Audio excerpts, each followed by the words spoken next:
అయితే సార్ ఇప్పుడు చాలా మంది అన్నారు ఏమంటే డాక్టర్ రంజిత్ ఓఫీర్ గారు విదేశాలకు వెళ్ళి మంత్రతంత్రాలు నేర్చుకొని వచ్చారు అనే ఒక మంత్రతంత్రాలు మాట మీ నేమ్ మీద వచ్చింది. కాదు. మంత్రతంత్రాలు ఎక్కడున్నాయి? విదేశాల్లో ఎక్కడున్నాయి? ఆ ఇప్పుడు మంత్రతంత్రాలు నిన్న మన అంటే దేశం ఇక్కడ నేర్చుకుంటే తెలిసిపోతుంది కదా అందరికి. మరి ఏమో నాకు తెలియదు. మరి అక్కడ కాదు ఎక్కడ నేర్చుకున్నాను అంటే ఇది వాళ్ళు ఓన్లీ మీ మీద అట్లా ఏం లేదమ్మా. మీరు అలాంటి మాటలు మీరు ఎప్పుడు విన్నా వాళ్ళని మీరు స్టూడియోకి ఆహ్వానించి ఫుల్ డీటెయిల్స్ అడగండి. ఎప్పుడు జరిగింది, ఏ దేశము, ఏ రాష్ట్రము, ఏ తారీఖులు, ఫుల్ డీటెయిల్స్ అడగండి. వాళ్ళు పారిపోతారు. ఎందుకంటే గాలి మాటలు మాట్లాడుతుంటారు కానీ ఇది సరైన కాంక్రీట్ ఎవిడెన్స్ ఉన్నటువంటి మాటలు అవేవి కాదు. వాళ్ళ మనసులో ద్వేషం పెట్టుకుని అలాగ మాట్లాడుతుంది. సో ఇలాంటివి మీ మీద సోషల్ మీడియాలో వస్తుంటే స్త్రీలను వంచిస్తుంటారు, సంఘాలను అడ్డం పెట్టుకొని స్త్రీలను ఈ విధంగా వాడుకుంటున్నారు.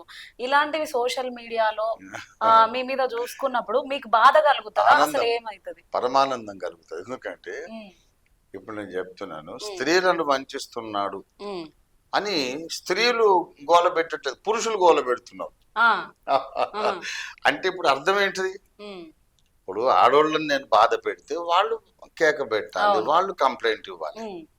ఆడోళ్ళు ఇవ్వరు, మగోళ్ళు మాట్లాడుతున్నారు. అంటే అర్థం ఏంటిది? అంటే మీ మీద రూమర్స్ వేస్తున్నారు.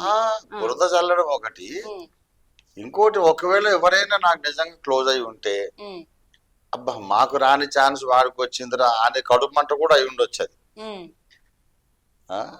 అందరూ వీడంటే ఎగబడతారు, వీడికి ఫ్యాన్ ఫాలోయింగ్ ఎక్కువ, అభిమానులు ఎక్కువ, లేడీ ఫ్యాన్స్ ఎక్కువ వీడికి. ఒక్కరు కూడా మేము ఎంత మంచి సూట్లు వేసుకున్నా మమ్మల్ని పట్టించుకోవట్లేదు అని అసూయతో ఈ మాటలు మాట్లాడొచ్చు వాడు. కానీ ఆడవాళ్ళను మేము పూజిస్తామే తప్ప వాళ్ళని బాధ పెట్టే వాడిని కాదు. నా సొంత భార్యనైతే కూడా ఆమె ఆజ్ఞని నేను పాటించాను ఎప్పుడైనా. In the shopping or in the kitchen or in the bedroom, I serve my wife. నా భార్యకు నేను సేవకుడిగా ఉన్నాను తప్ప ఆమె మీద బాస్కి ఎప్పుడు నేను లేను. కట్టుకున్న భార్యకే నేను బాస్ కాదు, ఐఎమ్ యువర్ సర్వెంట్ అని అన్నవాడిని. వేరే వారిని బాధ పెట్టేది ఎక్కడ?